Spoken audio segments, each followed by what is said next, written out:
Cindo ini mendapatkan hidayah saat baca buku tentang Islam. Assalamualaikum warahmatullahi wabarakatuh. Saya Yunia Nilawati.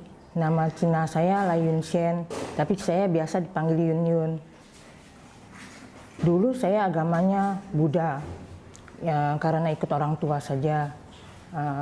Lalu sampai saya sudah mulai kerja, saya sering bingung apa yang saya lakukan ini, saya bilang gitu. Saya anak paling besar, adik saya 2.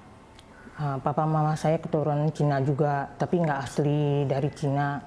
Setelah saya kerja itu, saya baru sadar bahwa apa ritual saya yang lakukan ini sepertinya nggak ada artinya gitu.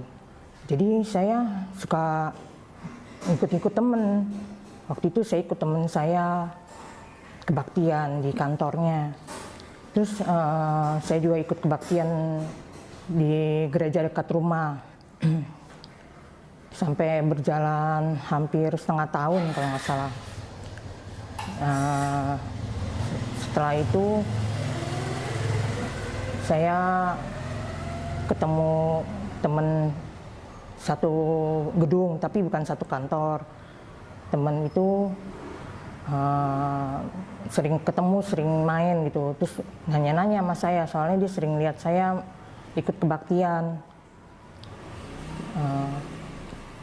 Saya ya dia meminjamkan, dia bilang mau nggak baca buku Islam katanya gitu, baca-baca buku. Saya bilang boleh, baca-baca buku aja nggak apa-apa, saya bilang gitu.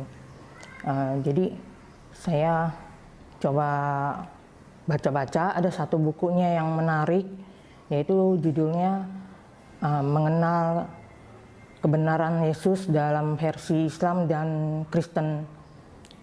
Sebelumnya kan saya udah ikut gereja, jadi saya ada bayangan gitu tentang Yesus Kristus katanya. Tapi sejak saya ikut yang kebaktian itu, saya juga nggak ada yang berarti gitu di hati saya, kosong gitu ya.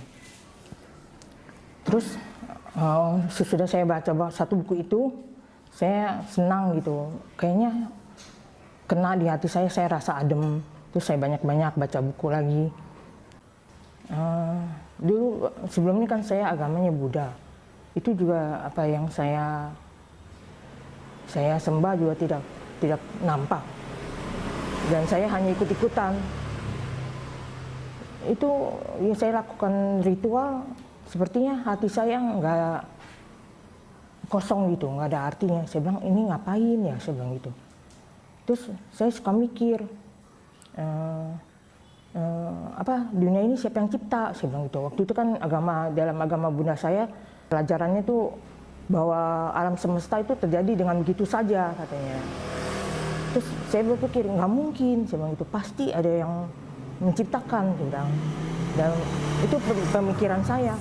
Terus sudah saya tahu Islam, saya baca banyak buku, saya sepertinya bisa memahami gitu bahwa semua ini nggak terjadi dengan begitu saja, pasti ada yang ciptakan, yang maha besar.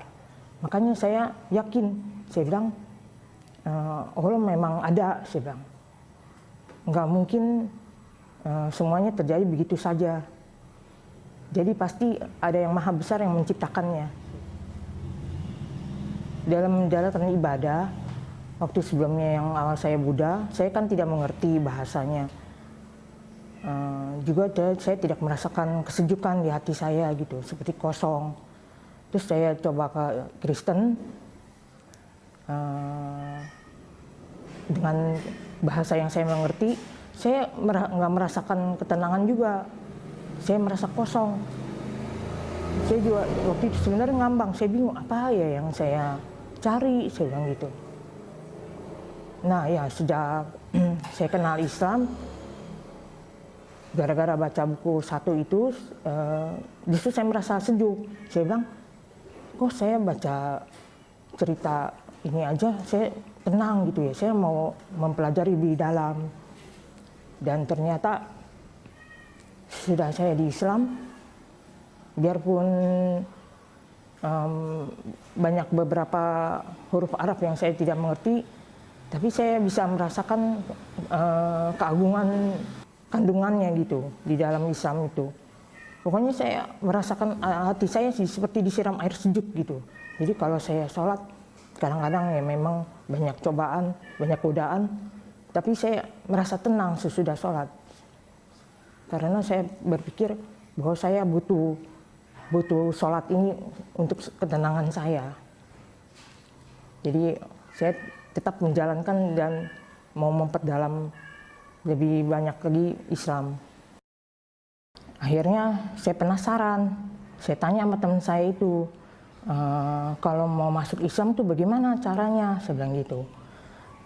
Terus dia bilang, harus baca syahadat, dia bilang. Tapi sebelum saya, dulunya lagi saya masih sekolah, saya sering lihat teman saya tuh ini, wudu. Jadi sebenarnya saya itu ikut kursus, jadi dari jam 1 sampai jam 4. Jadi itu teman saya dia sholat zuhur dan sholat asar. Saya bingung.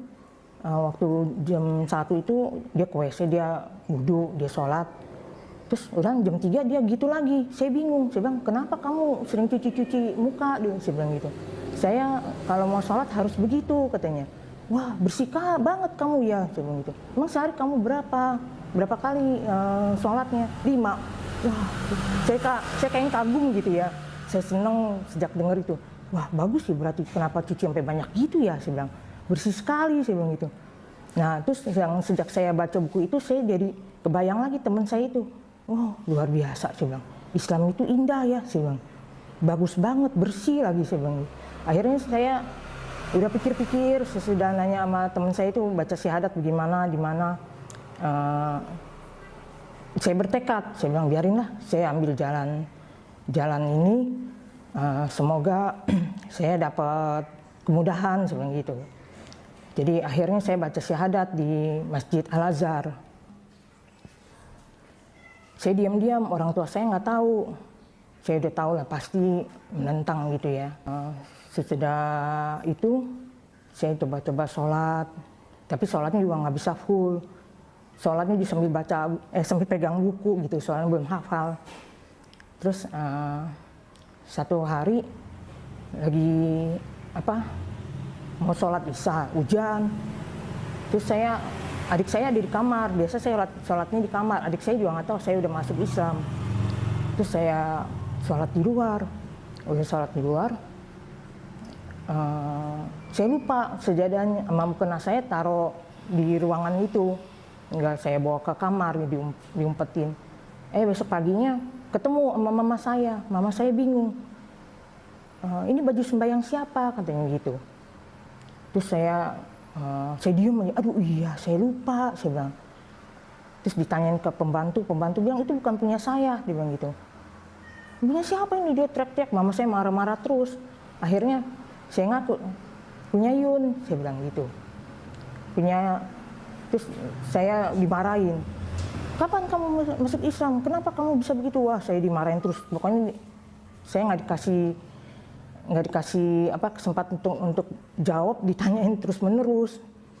Terus akhirnya mama saya saking marahnya, mukena saya digunting-gunting. Sajadah saya mau dibakar gitu, tapi nggak bisa karena tebel. Saya cuma nangis aja, saya sedih. Saya bingung, gimana rasanya hatinya meledak gitu, bingung saya. Jadi akhirnya dari kejadian itu saya sering ngumpet di kamar, saya diem aja. Kalau mau sholat saya pakai kaos yang tangan panjang, saya tutup kepala saya pakai selimut. Saya waktu itu lagi berhenti kerja, jadi saya banyakan di rumah. Terus teman saya yang ngajak saya masuk Islam itu, dia pernah pesen kalau ada apa-apa telepon saya, dia bilang. Nanti saya bantu kamu. Terus saya telepon dia, saya sedih gitu, saya ceritain semuanya sama teman saya itu. Terus teman saya menawarkan keluar dari rumah, dia bilang, daripada kamu nanti Islamnya goyah, keluar dari Islam kan lebih susah, dia bilang, nggak boleh. Terus saya bilang, saya nggak akan keluar dari Islam, saya nggak mau sia-siakan hidayah yang saya dapat. Sampai satu waktu mama saya saking marahnya, dia lempar pisau ke saya. Terus dia bilang,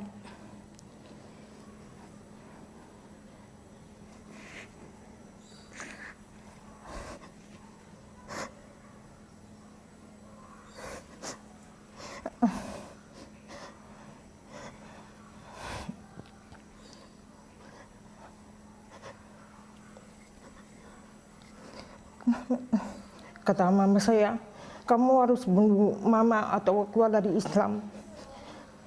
Saya nggak bisa jawab, saya sedih banget waktu itu. Saya kalau lagi suka terbayang gitu, saya suka sedih gitu. Soalnya waktu itu mama saya sampai pukul-pukul dirinya sendiri. Saya seperti menyiksa mama saya sedih gitu loh.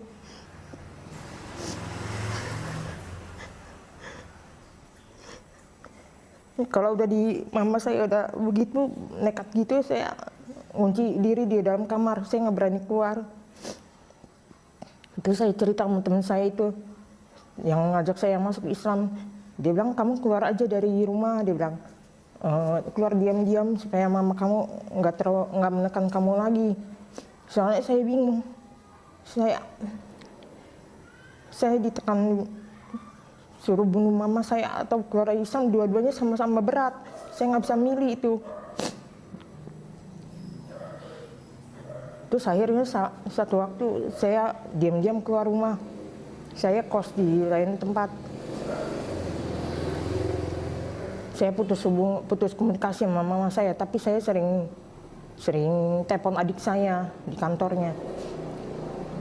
Nanya keadaan mama saya. Yang paling menentang memang mama saya. Papa saya juga sebenarnya menentang, tapi dia udah memaklumi, udah mengerti gitu.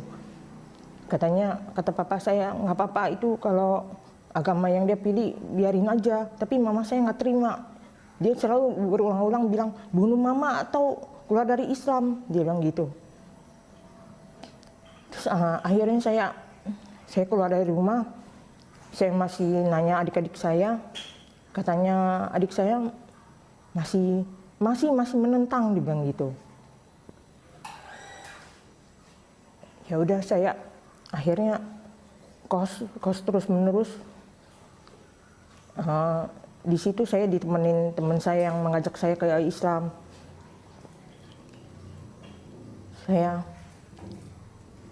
Setiap hari saya bingung gitu. Soalnya zaman dulu kan belum begitu banyak yayasan seperti sekarang yang bisa untuk konsultasi atau minta bimbingan. Jadi saya banyak baca buku aja, menjalani ibadah dengan buku. Akhirnya sesudah saya menikah, tapi mama saya masih menentang. Dia terus menentang. Kalau saya telepon, mama saya selalu menanyakan, udah keluar dari Islam belum? Katanya gitu. Kamu harus keluar dari Islam, dia bilang. Mama nggak terima kalau kamu belum keluar dari Islam, katanya gitu. Ya saya kalau udah gitu, saya suka bilang, ya nggak akan lepas dari Islam asal mama tahu aja, saya bilang gitu. Tapi mama saya tetap dia menentang terus menerus. Sesudah saya menikah itu, saya akhirnya punya anak. Nah sejak saya punya anak, mama saya mulai lembut hatinya, dia mau menerima. Jadi tapi kalau saya sembahyang, dia nggak kasih juga. Dia bilang nggak usah begitu, nggak usah sembahyang, katanya gitu. Jadi saya kalau mau sholat saya suka diam-diam curi waktu. Tapi bertambah waktu, mama saya kan ada sakit, dia suka sering konsul ke rumah sakit. Jadi hanya saya yang bisa menemani, adik-adik saya nggak bisa, sibuk semua. Sepertinya mama saya juga jadi bagaimana gitu kali ya, soalnya dulu dia kan menentang saya, tapi akhirnya saya yang dekat sama mama saya. Jadi kalau di rumah sakit tuh lama, saya berjam-jam. Saya suka bilang, mau sholat dulu ya, saya bilang gitu. Terus mama saya suka, apa-apaan sih kamu, katanya gitu. Nggak usah, temenin mama aja di sini, dia bilang. Akhirnya saya nyuri waktu, mau ke WC, saya bilang gitu. Saya dapat nyuri beberapa menit, 5 menit paling enggak lah, saya bisa sholat akhirnya. Itu jalan sampai 5 tahun saya bolak-balik rumah sakit itu nemenin mama saya. Sudah belakangan ini kalau mama saya lagi menemani mama saya bilang, "Ma, seperti biasa mau sholat dulu ya," saya bilang gitu. Mama saya akhirnya megang tangan saya, dia bilang, "Iya ya, kamu jangan lama-lama sholatnya," katanya. "Mama nggak takut sendirian," katanya gitu. Iya, saya bilang. Kan selama ini nggak lama, saya bilang gitu. Padahal saya ke WC waktu itu. Bilangnya ke WC sama mama saya. Ya, pokoknya sejak sebenarnya mama saya mulai lembut hatinya sejak saya punya anak. Dan udah anak kedua, mama saya udah semakin menerima gitu ya. Jadi kalau mau makan, saya kadang-kadang dikasih tahu, "Ini kamu nggak boleh makan, ada babinya," katanya gitu. Kalau papa saya dia nggak pernah menentang, nggak pernah bantah, juga nggak kelihatan mendukung juga, nggak ada pendapatnya itu. Tapi papa saya nggak menentang keras seperti mama saya. Kalau adik-adik saya, terserah kamu mau ambil jalan itu, ya terserah itu jalan kamu, kata adik-adik saya gitu. Jadi akhirnya saya bertekad saya nggak akan keluar dari Islam sama sekali, biarpun mama saya menentang terus-menerus. Jadi saya pertahankan. Alhamdulillah, tambah waktu mama saya udah mulai menerima. Tapi hanya satu kekurangan, mama saya masih belum menerima bila saya berhijab di depan mama saya. Selama ini sih teman dekat saya itu tidak ada yang ajak saya untuk masuk agamanya gitu. Cuma ada satu teman saya sempat komentar waktu itu, dia belum tahu saya Islam. Dia menceritakan temannya yang seperti saya juga mualaf. Dia bilang, kasihannya kok dia masuk Islam sih, dia bilang gitu. Teman saya itu yang masuk Islam sebelumnya agamanya Kristen. Dia masuk Islam, saya tidak tahu ceritanya bagaimana. Tapi teman saya yang mengatakan mengatakan dia kasihan masuk Islam, saya diam saja, saya belum menanggapi gitu. Terus sudah beberapa lama kalau ngobrol-ngobrol, akhirnya saya ngomong, "Saya juga Islam." "Oh, kamu Islam?" dia bilang gitu. "Iya, kenapa?" saya bilang. Ya nggak apa-apa sih, jadi malu dia ternyata saya juga Islam. Tapi tidak ada, teman saya tidak pernah ada yang mengajak-ajak saya masuk agama lain gitu. Mereka bisa toleransi, bisa memaklumi. Kenapa menolak Islam? Mungkin karena pandangan dia Islam itu buruk kali ya. Soalnya waktu itu kan banyak seperti kayak preman-preman gitu kan. Dalam pikiran dia tuh mereka semua Islam. Ya mungkin memang mereka Islam, tapi Islamnya hanya nama saja. Tidak Islam sesungguhnya. Jadi dalam pikiran mama saya tuh Islam miskin, buruk gitu. Suka berbuat kejam, berbuat jahat, terus mabok-mabokan, yang perempuannya bagaimana, menurut mama saya seperti itu. Tapi mungkin dalam pikiran dia yang terutama tuh Islam itu miskin, dalam pikiran mereka, dalam pikiran mama saya. Ya saya nggak bisa membantah itu karena mama saya belum lihat secara keseluruhan ya, cuma garis lingkup kecilnya saja. Juga kalau mama saya dibawa ke masjid yang besar-besar, pasti mama saya kagum kali ya. Saya juga belum pernah mencobanya.